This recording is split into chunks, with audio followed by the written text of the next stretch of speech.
Welcome back to the Papa Meat channel. How you doing? How you doing? Coming in and sitting down because today we're talking about the U.S. military. So many goddamn heroes. Why'd you join the army?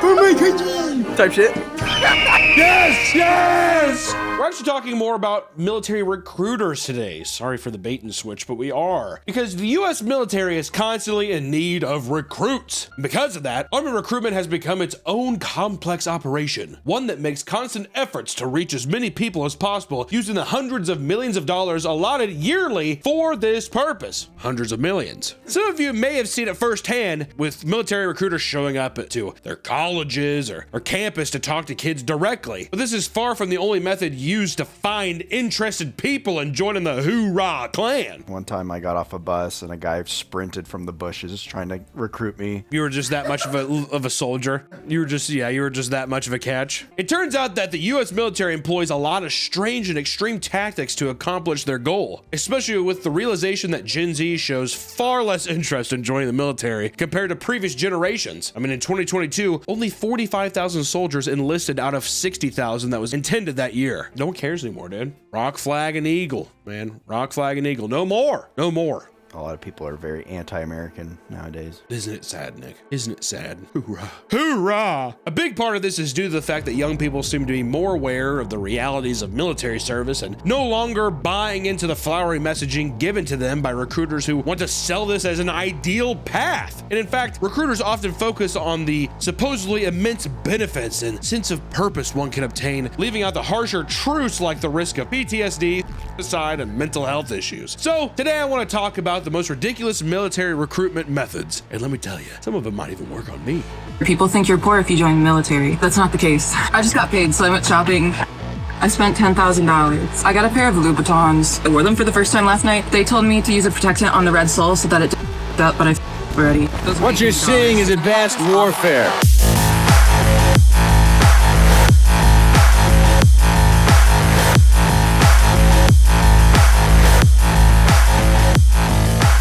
In the councils of government, we must guard against the acquisition of unwarranted influence, whether sought or unsought, by the military-industrial complex. Wake up. Wake up. It's propaganda. It's propaganda. It's an e-girl in military uniform. It's propaganda. Wake up. Wake up. We can't get into this topic without discussing one of the strangest and more recent examples, the e-girl soldier psyops. All across social media platforms like TikTok and Instagram, videos are making waves showcasing what can only be described as e-girls cosplaying as members of the United States Army. Many are convinced that it's all part of a massive psyop, and that the US is enlisting the help of attractive women to make videos that convince people to join the Army, aka the literal most effective way to put men into any position. And it works hand over fist. This is referred to as the simp to soldier pipeline. One of the most well-known influencers in this genre of content is a woman online named Luhan that has almost 1 million followers on TikTok. Dressed in full army getup, she posts videos of her lip-syncing to trendy songs, doing dances, and vlogging her experience. While some posts seem innocent enough and realistic, occasionally things would become way less subtle, like a post where she directly tells people, quote, "If you feel unwanted, you know the Army wants you bad." I love that, dude. I want you bad, so if I was an Army man, she'd probably love me. That's how men's minds work nowadays, too. Similar theories are even being made in other countries for people like Natalia Fadiz, also known as the gun waifu, a member of the IDF that posts pro-Israel propaganda on her Instagram and her OnlyFans. There's definitely a guy who was just doing something and then that OnlyFans comment really perked him up. Say what now? Her content ranges from cringy e-girl trends to Overwatch cosplays, mixed with thirst trap photos on her Instagram as well as her OnlyFans, popping her showing tits. It's, what else is new? People believe that this is done as a recruitment method as well and have successfully gotten many young men to obsess over her. I would never reject you. In fact, I would like to be with you. I love you. Could you be my girlfriend? Heart, heart, heart.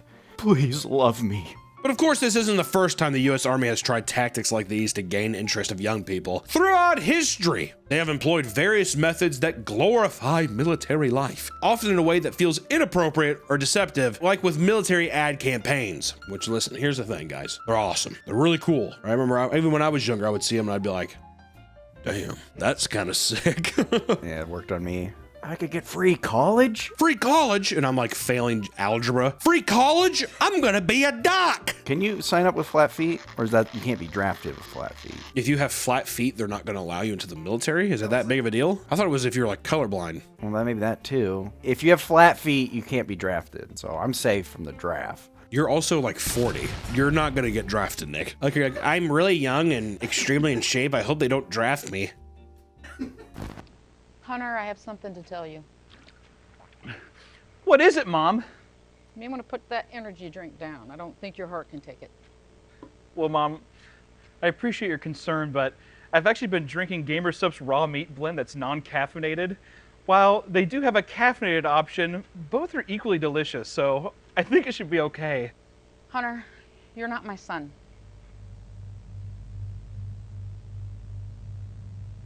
What? There's no way you could be my son. Look at you. You're too big. I mean, nobody is as fat as you in the family. Oh, God. Whoa, whoa there, little Debbie. Don't want you to slip into a diabetic stroke. I'm sugar-free! And it's keto-friendly, Mom! Don't call me that anymore. I just got back from the courthouse. Papers are signed. You're not my son. Oh,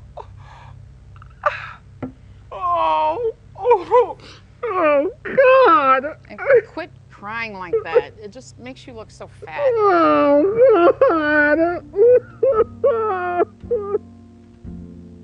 Throughout the 80s and 90s, many military advertisements were released that clearly aimed to appeal to the fantasy and adventure-obsessed kids playing Dungeons and Dragons. That feels like a bit of a long shot. One short advertisement from 1985 simply focuses on a sword being forged over a dramatic voiceover catering to the alpha men. I think more so just being like, King Arthur's table. You want to stab this into like a Middle Eastern guy's chest. They're all dragons. Lizard people. That would have worked on me. There's lizard people over there? We gotta kill them! In 1987, the US Marines took it a step further with an advertisement set in medieval times, with a young man dressed in armor being knighted by a king. The voiceover compares the adventurous and courageous knight to that of a modern Marine. Continuing with the medieval theme, the Marine Corps released a particularly strange ad in 1990 that depicted knights and evil wizards fighting each other on a life-size chessboard. Who do you think the wizards were? You know who the enemy is. Join the Marines. One of the most bizarre ads released in 1998, a man enters a strange CGI video game-esque coliseum where he must traverse a deadly obstacle course in order to retrieve a sword themed after a bald eagle. It's awesome. Especially that time too when you're just like, I just got my Nintendo 64, you're like, oh my god, I've been playing it here on my TV, but I could be in the game. That kind of thing. Also a bald eagle sword. You kidding me?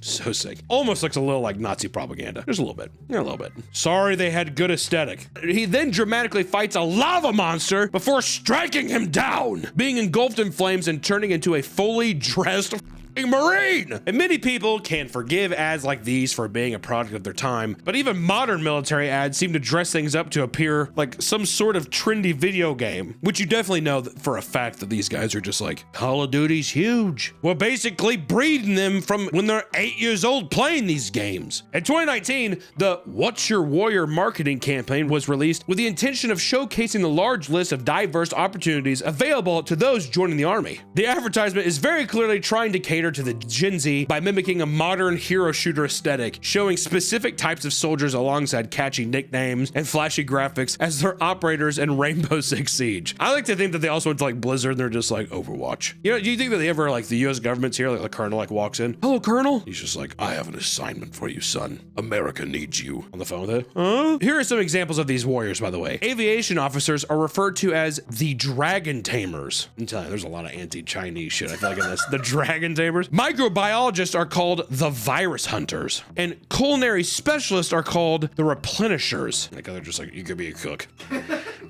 Many people across social media agreed that it was an incredibly predatory method of attracting the attention of young people. And appealing to gamers through advertisements is one thing, but what about actual video games? Let's talk about the military-funded video games. Because in 1999, U.S. Army Colonel Casey Wojcinski came up with a unique idea to manage the lack of recruitments. And by 2002, he helped develop a video game called America's Army, which was released with the purpose of convincing people to recruit in real life. And this was the first instance of the Army using the medium as a marketing tactic. The game acted as a team-based tactical shooter similar to Counter-Strike that was praised for being one of the most realistic portrayals in military combat in gaming for its time. I wonder who you're killing. Apparently in 2007, a man used his knowledge for the game to save 2 people that were stuck in a car after an accident. And the game was getting a lot of great press to the point where multiple games were released, both spin-offs and sequels. I like how some guys just like, thank you, America Army. I wouldn't have been able to save that wife and child from their burning car. That's kind of an impressive feat though, huh? Do you think they set that scenario up so a guy could save people? Yeah, the woman's like handcuffed to the wheel, like duct tape around. Yeah, wait, how did he learn from the game, from a car wreck? How does that make sense? America's Army led to a more positive view on the U.S. military and successfully raised recruitment numbers more than any previous advertising attempt. And 20 years later, the game had shut down entirely after showcasing increasingly dwindling player numbers. Well, yeah, dude. One of the most popular military-based video games is undoubtedly Call of Duty, which first released in October of 2003, and this game has been widely speculated to be a military-funded psyop. I love that idea. State documents have been released in the past to prove that the CIA utilized video games for the purpose of counterterrorism operations, even using spies to do surveillance on people through World of Warcraft and Second Life. And apparently, there was a belief that criminal networks may be operating within online video games. And because of this, it is not a stretch to assume that Call of Duty is more than just a video game. The US Air Force has even brought executive producers tied to Call of Duty franchise to their headquarters to demonstrate how their gear and vehicles work. We're just researching stuff. Puts like a needle in the back of his neck. See, that they should add that. Like after every map, there should be like a big like promotion that's like join the army. Wasn't that fun? You should sign up here. Or if you did some shit where it was like you get a free battle pass, just you know. Oh, battle pass in the army. They That'd be sick. They do a battle pass to where you sign up, you get a free battle pass if you put your email and information in, and then you start getting newsletters. Before Activision and Blizzard became entangled in sexual harassment scandals, the US Army actually had big plans to put tons of money into Call of Duty franchise. They planned to sponsor Twitch events, paying influencers to create pro-army content, and even create a reward-based inventory in Call of Duty Mobile that would pay in-game currency to viewers that watch ads for the US Army. There you go. See, you were right. They did go up to Blizzard. I'm telling you, they're just like, come on. If he has a gun, he's just like, I don't want to make this hard.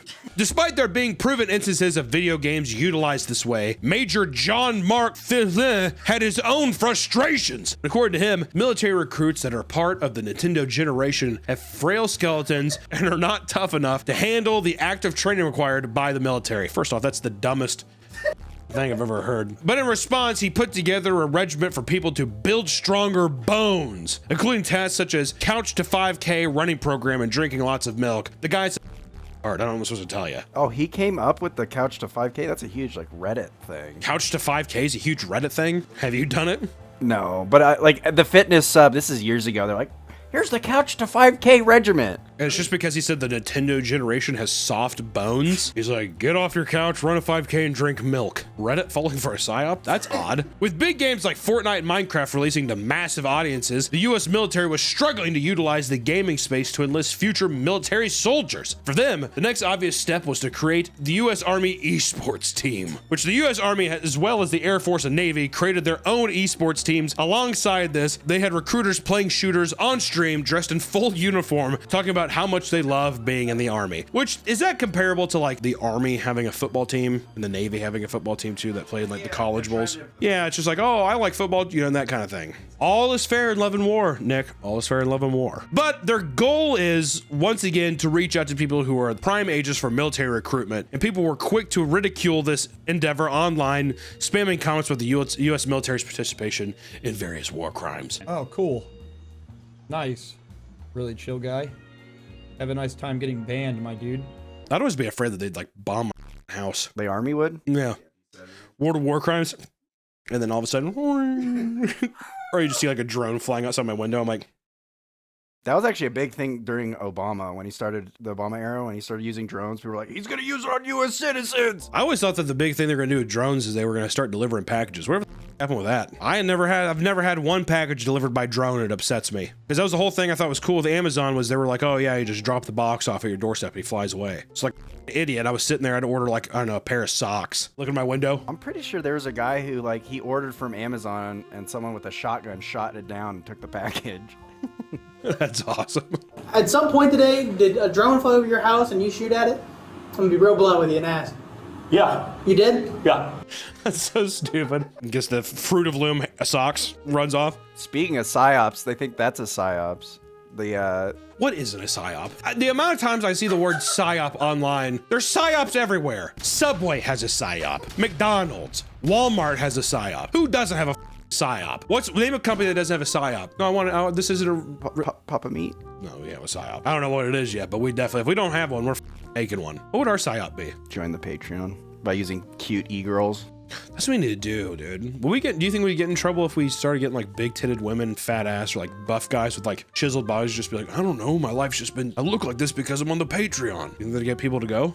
Oh yeah. Really? I think so. That's gonna be our psyop then. The US Army Esports Twitter account started to get made fun of online as well for using cringe e-girl phrases. We'll ask the merch store boss lady. They were responding with ooh. And it's like, these are the people that are supposed to protect this country. Why can't it just be, why do they, I mean, it's an idea, I get it, of we're trying to be hip with the kids so they want to join in or whatever, but can it not just be a thing where online is where you are your cringy self and you do all your shit that you do, and then if you join the army, can there not just be things where it's like we just don't joke? This is just we're the army. The army does not need to be making joke accounts, you know what I mean? They're trying to appeal to Gen Z. And I get it, but I'm saying, can nothing be sacred anymore? Am I wrong? Why can't it just be a bunch of old guys who are just like, I don't know, are you a in life? Kind of. Cool, help me give you purpose again. That's been the biggest thing. I've had like multiple friends who are like real ups, and they're like, honestly, like ups. They joined the army though, and they like actually found like discipline and all kinds of stuff. Like the system, I think, works for people. It's just a matter of, but it's hard work, you know? I don't know. And you could die.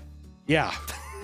After being told that banning people for bringing up historic events in this matter was violating the First Amendment, the U.S. Army decided to take a break from streaming, and when they returned, they reinstated a ton of accounts that they had banned previously. Like, okay, well, I guess they can't just state facts. We can't just ban people for saying shit. This wasn't their only controversy, however, because it turns out that they were also participating in potentially unlawful fake giveaways in order to push higher recruitment rates. Links would be posted on their Twitch claiming that you could win an Xbox Elite Series 2 controller worth up to $200, only for most people to click and be sent to a recruitment page with zero mention of the giveaway. Perhaps they hope people would just forget about it and just be like, oh, okay, well, I guess the giveaway's not real. I guess I'll just sign up instead, which had to work, by the way. And according to their Twitch page, they stopped streaming about 3 years ago. RIP. If your favorite streamer was just like, hey, you should join the army, how many people do you think would? Oh, a lot. So if SQC was just like, hey, you guys should join the army for real, whatever, then that you think people would be like, okay. I think a substantial amount of people would consider it because they'd be like, yes. I mean, even like 1%. If 1%, that'd be a lot. For some audiences, that'd be crazy. I bet you if Kai Cenat said join the army. Ooh, if Kai Cenat was just like, hey guys, for real, join the army, I'd have some weight. You know what? I'm gonna say it. Join the army. I don't give a shit. Do whatever the f want. Would you rather work at an Amazon factory or would you rather join the army? Join the army. I'd probably join the army over working at Amazon. I'd be in the Air Force. No, you wouldn't. You have glasses. They wouldn't let your blind ass be in an airplane. No, I wouldn't be a pilot. Then why would you want to be in the Air Force? I'd be in the cockpit. What cockpit? What are you talking about? Control room. So you just want to be a desk jockey in the army? You want to be in the Air Force? You don't want to fly a plane? I feel like you're very easy to please. You know that? You don't reach for anything, do you? You just said that you want to be a desk jockey in the Air Force. The f are you talking about? The command tower would be like, all right, Bluebird, you're safe to land. So you're just saying that you want to work at an airport? Okay. If I was in the army. Yeah. Well, you said the Air Force, but you're just saying like you're basically just wanting to like bring in Delta and American Airline. I mean, more power to you. I don't know. One time, my buddy, he told me in high school, he's like, hey, we're going to go work out with our Marine buddies. But I thought we were going to lift weight, but we actually went and did like Marine PT. And on the very first exercise, we just had to sprint down the street and come back. After that, I immediately threw up. Oh my God. God. Honestly, same. Well, actually, I would show up and be like, we're doing what?